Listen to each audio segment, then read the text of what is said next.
एक प्रश्न आहे, असा प्रश्न जो प्रत्येक माणसाच्या मनात कधीतरी नक्की येतो.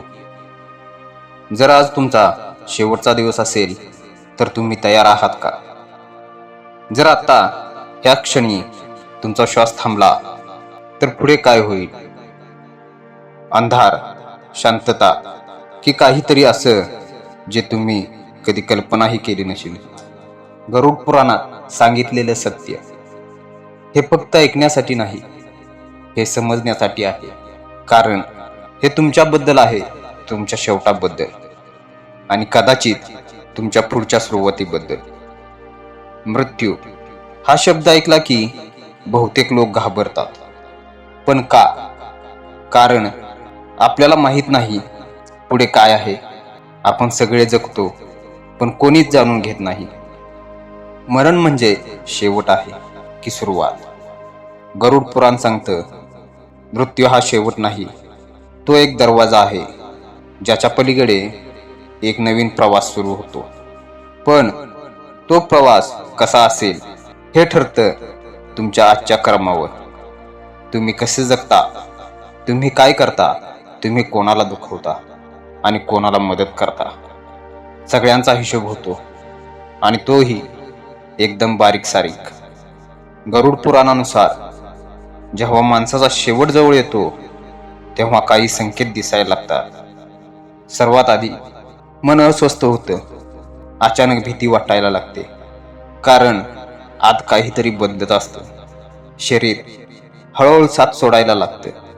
श्वास जड होतो. डोळ्यासमोर अंधार दाटायला लागतो आणि त्या क्षणी माणूस एकटा पडतो. लोक आजूबाजूला असतात पण तो एकटाच असतो. कारण जो अनुभव तो घेत असतो तो कुणालाच समजत नाही. त्या क्षणी शरीरातील 5ही प्राण बाहेर पडण्यासाठी संघर्ष करत असतात. म्हणूनच माणूस बोलू शकत नाही. तो काही सांगू इच्छितो पण शब्द बाहेर येत नाहीत. त्याचे डोळे काहीतरी शोधत असतात, कदाचित मदत किंवा उत्तर. पण त्या क्षणी कोणीही मदत करू शकत नाही. आणि मग तो क्षण येतो, शेवटचा श्वास. एक दीर्घ श्वास आणि सगळे शांत. पण कथा इथे संपत नाही. इथूनच खरी कथा सुरू होते. शेवटचा श्वास संपतो आणि एका क्षणासाठी सगळे शांत होतं. ना आवाज, ना हालचाल. पण ही शांतता जास्त वेळ टिकत नाही. कारण जे पुढे होतं ते आयुष्यात कधीच अनुभवलं नसतं. त्या क्षणी काहीतरी वेगळं घडतं. तुम्हाला असं वाटतं की तुम्ही अजूनही आहात, पण तुमचं शरीर तिथेच पडलेलं असतं. हो, तुम्ही तुमचं शरीर पाहत असता. पहिल्यांदाच तुम्हाला जाणवतं की तुम्ही शरीर नाही, तुम्ही काहीतरी वेगळं आहात. एक अस्तित्व, एक चेतना जी आता शरीरापासून वेगळी झाली आहे. गरुड पुराण सांगतं, या अवस्थेला आत्मा म्हणतात. आणि हा क्षण सगळ्यात गोंधळाचा असतो. कारण आत्म्याला समजत नाही नेमकं काय झाले. तो आपल्या शरीरात परत जाण्याचा प्रयत्न करतो. तो ओरडतो, मी इथेच आहे, मी जिवंत आहे. पण कोणीच ऐकत नाही. घरचे रडत असतात, लोक जमा झालेले असतात, पण कोणीही तुम्हाला पाहू शकत नाही. तो क्षण खूप भयानक असतो. कारण तुम्ही सगळं पाहू शकता पण कोणी तुम्हाला पाहू शकत नाही. आणि मग अचानक हवेत एक विचित्र थंडी पसरते. जणू काहीतरी येत आहे, काहीतरी जे या जगाचं नाही. गरुड पुराण सांगतं, त्या क्षणी 2 शक्ती प्रकट होतात. त्यांना यमदूत म्हणतात. त्यांचा आकार मानवासारखा नसतो. त्यांची उपस्थितीच भीती निर्माण करते. डोळे अंगारासारखे लाल, चेहरा कठोर आणि निर्विकार, आणि आवाज जणू आकाशातूनच येतोय. ते थेट तुमच्याकडे पाहतात, जणू ते तुम्हाला आधीपासून ओळखतात. आणि खरंच ते ओळखत असतात, कारण ते तुमच्यासाठीच आलेले असतात. तो क्षण आत्म्यासाठी सगळ्यात भयानक असतो. तो पळण्याचा प्रयत्न करतो, लपण्याचा प्रयत्न करतो, पण त्याला कळतं की आता पळणं शक्य नाही. यमदूत पुढे येतात आणि एका क्षणात आत्म्याला पकडतात. ना हात ना दोरी, पण तरीही आत्मा पूर्णपणे त्यांच्या ताब्यात जातो. तो ओरडतो, विनवणी करतो, मला सोडा, माझं अजून काम बाकी आहे, माझं कुटुंब आहे. पण यमदूतांना भावना नसतात, ते फक्त कर्तव्य करतात. गरुड पुराण सांगतं, त्या क्षणी आत्म्याला त्याच्या क्रमाची जाणीव होऊ लागते. ज्या गोष्टी त्याने आयुष्यात दुर्लक्ष केल्या त्या सगळ्या आता त्याच्या समोर उभ्या राहतात आणि मग प्रवास सुरू होतो. हा प्रवास या जगाचा नसतो. हा मार्ग अंधाराने भरलेला असतो. ना सूर्य ना प्रकाश, फक्त अपरिचित भीती आणि अनिश्चितता. यमदूत आत्म्याला घेऊन जातात एका अशा दिशेने जिथे परत येणं सोपं नसतं. रस्ता खडतर असतो, प्रत्येक पाऊल वेदना देणारा असतं. आत्मा थकतो, थांबण्याचा प्रयत्न करतो, पण थांबायला परवानगी नसते, कारण हा प्रवास पूर्ण करावाच लागतो. गरुड पुराण सांगतं, या मार्गात आत्म्याला त्याच्या कर्माचे परिणाम जाणवतात. ज्याने चांगलं केलं त्याचा मार्ग थोडा हलका असतो, पण ज्याने पाप केलं त्याच्यासाठी प्रत्येक क्षण शिक्षेसारखा असतो. आणि हळूहळू आत्म्याला समजायला लागतं की ही फक्त सुरुवात आहे. प्रवास चालूच असतो. अंधार, थकवा आणि एक सतत जाणवणारी भीती. आत्म्याला आता समजायला लागतं की हा साधा प्रवास नाही, हा न्यायाकडे जाणारा मार्ग आहे. हळूहळू दूर कुठेतरी एक प्रकाश दिसायला लागतो. तो प्रकाश शांततेचा नसतो, तो निर्णयाचा असतो. जसं जसं आत्मा जवळ जातो तसं तसं एक भव्य दरबार दिसायला लागतो. गरुड पुराण सांगतं, हा आहे यमराजाचा दरबार. एक विशाल सभागृह जिथे प्रत्येक आत्म्याचा हिशोब घेतला जातो. तिथे ना कोणी ओळखीचं ना कोणी आपलं, फक्त सत्य आणि न्याय. आत्म्याला त्या दरबारात उभं केलं जातं. तो आजूबाजूला पाहतो, असं वाटतं जणू प्रत्येक नजरा त्याच्याकडे पाहत आहेत. आणि मग एक आवाज घुमतो, गंभीर, शक्तिशाली, निर्विवाद. तो आवाज असतो यमराजांचा. ते सिंहासनावर बसलेले असतात. त्यांचा चेहरा शांत, पण डोळ्यात एक वेगळीच ताकद. जणू सगळं काही त्यांना माहीत आहे. आत्मा घाबरतो, कारण तो जाणतो की आता काहीही लपवता येणार नाही. गरुड पुराण सांगतं, त्या क्षणी एक ग्रंथ उघडला जातो. तो म्हणजे तुमच्या जीवनाचा हिशोब. प्रत्येक दिवस, प्रत्येक कृती, प्रत्येक विचार, सगळं त्यात नोंदवलेलं असतं. आणि मग हिशोब सुरू होतो. तुम्ही कोणाला मदत केली, कुणाला दुखवलं, कुठे सत्य बोललात, कुठे खोटं, सगळे एक एक करून समोर येतं. त्या क्षणी आत्म्याला कळतं की तो स्वतःपासूनच पळत होता. आता सगळं उघड झालंय. ना बहाणे ना कारण, फक्त सत्य. आणि मग निर्णय घेतला जातो. जर तुमचं जीवन पुण्याने भरलेलं असेल तर मार्ग वेगळा असतो, पण जर पाप जास्त असेल तर निर्णय कठोर असतो. गरुड पुराण सांगतं, अशा आत्म्यांना नरकात पाठवलं जातं आणि इथून सुरू होते खरी शिक्षा. नरक हा फक्त एक शब्द नाही, ही एक अवस्था आहे जिथे आत्मा त्याच्या कर्माची किंमत चुकवतो. तिथे वेदना असते, पश्चाताप असतो आणि सुटका नसते. गरुड पुराणात अनेक नरकांचे वर्णन आहे. प्रत्येक पापासाठी वेगळी शिक्षा. उदाहरणार्थ, ज्याने दुसऱ्यांना त्रास दिला त्याला तितकाच त्रास सहन करावा लागतो. ज्याने खोटं बोललं त्याला अशा वेदना दिल्या जातात ज्या शब्दांनी सांगता येत नाहीत. ज्याने विश्वासघात केला त्याच्यासाठी शिक्षा आणखीन कठीण असते. ही शिक्षा फक्त शरीराची नसते, ती मनाची असते, आत्म्याची असते. आणि ती इतकी तीव्र असते की आत्मा तुटून जातो. पण गरुड पुराण एक गोष्ट स्पष्ट सांगतं, ही शिक्षा कायमची नसते. ही शिक्षा समजण्यासाठी असते, शिकण्यासाठी असते. जेव्हा आत्मा त्याच्या चुका पूर्णपणे समजून घेतो तेव्हा त्याला पुढचा मार्ग दिला जातो. पण तोपर्यंत नरकाचा प्रवास चालूच राहतो. आणि त्या प्रवासात आत्मा एकच गोष्ट विचारतो, जर मला अजून एक संधी मिळाली असती तर मी वेगळा जगलो असतो. नरकातील शिक्षा, वेदना आणि पश्चाताप हळूहळू एका टप्प्यावर येऊन थांबतात. आत्मा थकलेला असतो, तुटलेला असतो, पण काहीतरी बदललेलं असतं. त्याच्या आत आता त्याला समजलेलं नसतं. त्याच्या चुका, त्याचे निर्णय आणि त्याचे परिणाम. गरुड पुराण सांगतं, जेव्हा आत्मा त्याच्या पापाची शिक्षा पूर्ण करतो तेव्हा त्याला पुन्हा एक संधी दिली जाते, एक नवीन सुरुवात. पण ही सुरुवात तुमच्या इच्छेवर नसते, ती ठरते तुमच्या कर्मावर. हो, तुम्ही पुन्हा जन्म घेता, पण कोणत्या रूपात हे तुमच्या आयुष्यावर अवलंबून असतं. गरुड पुराणात सांगितलं आहे, या सृष्टीत 84 लाख योनी आहेत आणि प्रत्येक आत्मा या सगळ्या योनीमधून फिरत असतो. मानव जन्म हा त्यातला सर्वात मौल्यवान टप्पा आहे, कारण इथेच तुमच्याकडे निवड असते. तुम्ही बदलू शकता, तुम्ही सुधारू शकता. पण जर तुम्ही हा जन्म वाया घालवला तर पुन्हा तेच चक्र सुरू होतं.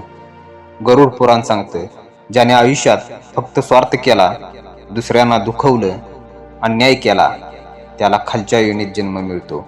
उदाहरणार्थ, जो फसवणूक करतो तो पुढच्या जन्मात प्राणी बनू शकतो. जो लोभ करतो तो अशा रूपात जन्म घेतो जिथे त्याला सतत अभाव सहन करावा लागतो.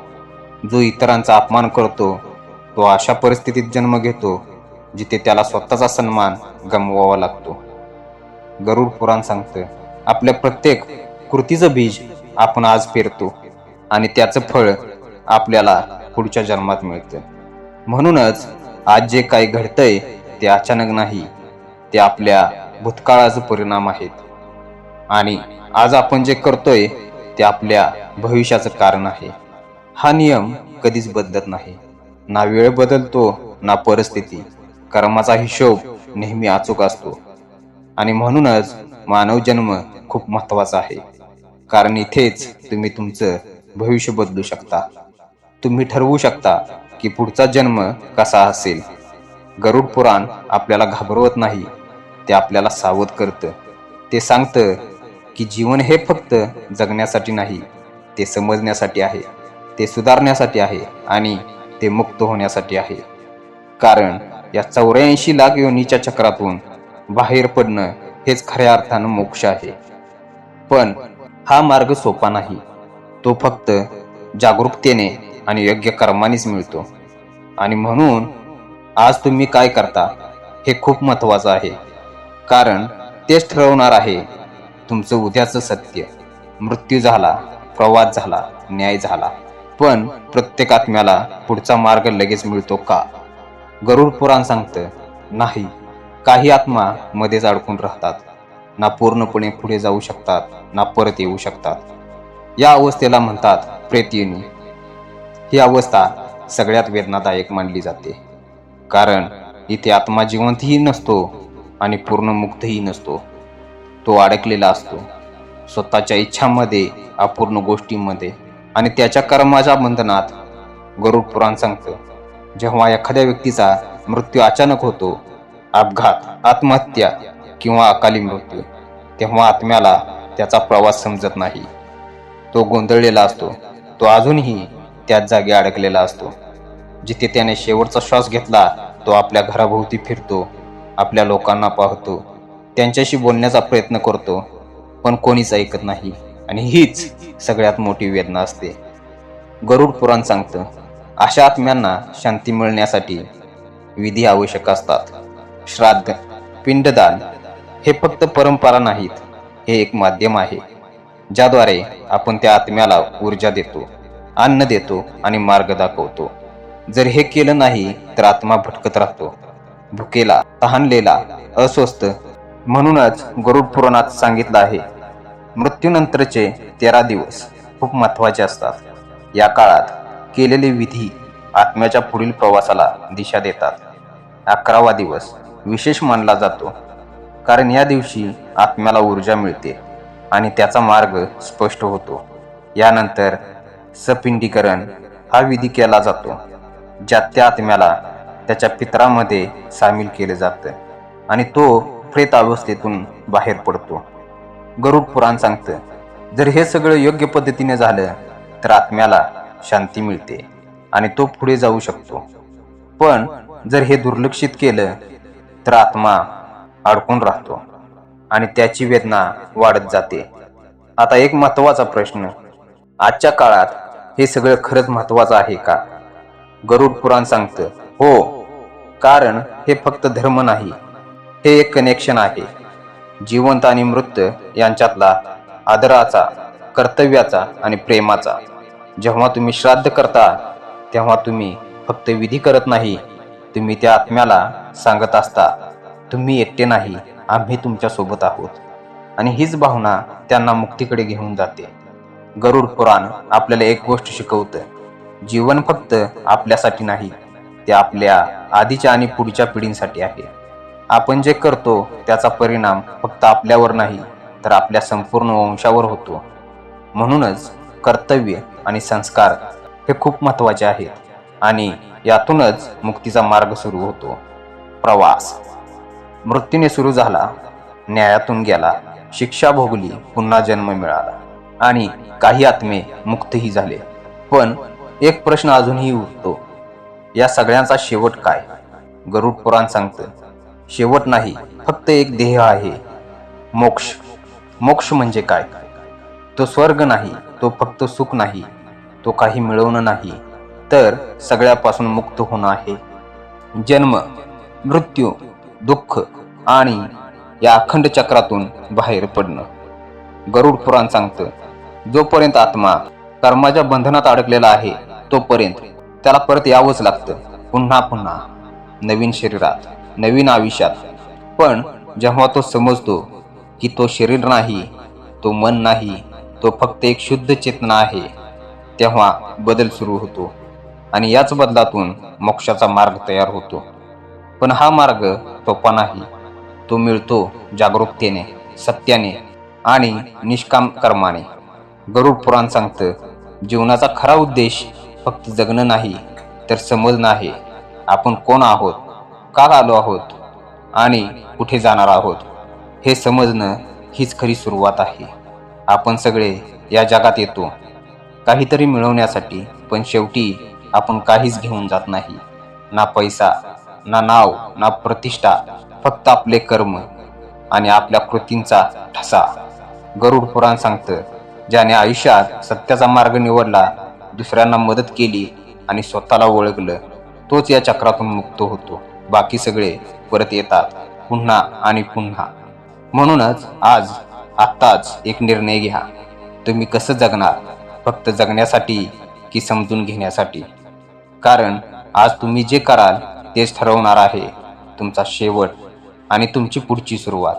ही गोष्ट फक्त ऐकण्यासाठी नाही, ती लक्षात ठेवण्यासाठी आहे, कारण एक दिवस हे सगळं तुमच्या सोबत होणार आहे. शेवटचं सत्य, मृत्यू हा शेवट नाही, तो एक दरवाजा आहे आणि त्या दरवाजाच्या पलीकडे तुमचं सत्य उभं आहे. तयार राहा, कारण तो क्षण कधीही येऊ शकतो. जर हा व्हिडिओ तुमच्या मनाला स्पर्श करून गेला असेल तर कमेंटमध्ये लिहा ओम नमो नारायण आणि अशाच सत्यासाठी चॅनलला सबस्क्राईब करायला विसरू नका.